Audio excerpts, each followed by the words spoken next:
Vi har informationsteknologi. Vi er ved at lave en opgave, hvor vi skal bruge arbejdsmiljøcirklen. Vi er Bianca, Maria og Bettina.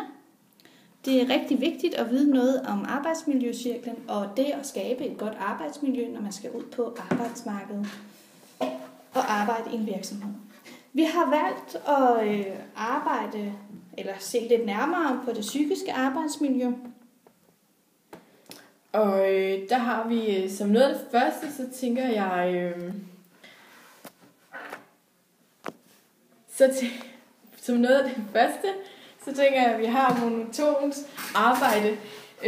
Det kan jo være rigtig hårdt psykologisk, at du skal bare lave det samme hele dagen lang. Det er ikke specielt inspirerende, og du kan bare føle, at din hverdag går i ring. Men vi har også set på den anden side, at der er nogle mennesker, som selvfølgelig også kan se det som der kan se det som en tryghed, at de ved præcis, hvad de skal lave hver dag, altså at der godt kan lide rammerne inden for det monotone arbejde. Fremmedgørelse er et rigtig vigtigt punkt under det psykiske arbejdsmiljø. Der er det sådan, at vi alle sammen har behov for at indgå i nogle bestemte miljøer og have et tilhørsforhold. Og sådan er det også på vores arbejdsplads.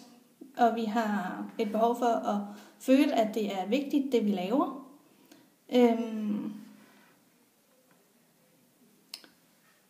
Og at så har man det godt. Og fejl, det er jo noget, vi alle sammen kan lave.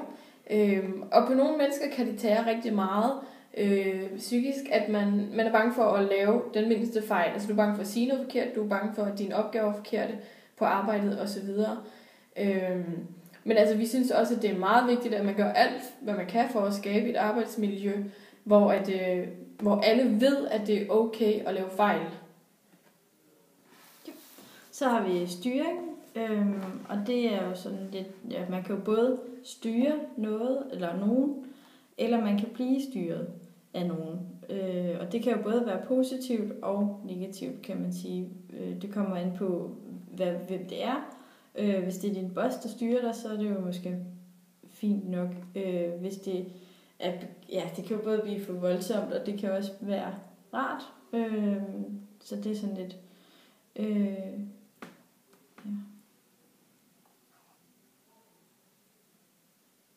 bestemte og frie tøjler. Hvad mente vi med det? Der mener vi, at nogle gange, alt efter hvem man er, så er der nogen, der arbejder allerbedst under nogle bestemte rammer. Så kommer det bedste resultat ud af dem, det de kan gøre. Og nogle mennesker har det bedst med at arbejde under frie tøjler. Vær kreativ. Ja. Jo, og så har vi den sidste, det er deadlines. Det er også sådan lidt, man kan både se den positive og den negative. Hvis du ikke når at lave din opgave, og du har en deadline, så er det måske ikke så rart. Men hvis der er en deadline, og du faktisk har lavet din opgave færdig, så er det måske meget rart, at så kommer den ud af verden, når du har afleveret den. Ja, hvad kan vi mere sige om deadlines? Nogle arbejder rigtig godt under pres, og der er nogle, der bliver for stresset under pres. Ja.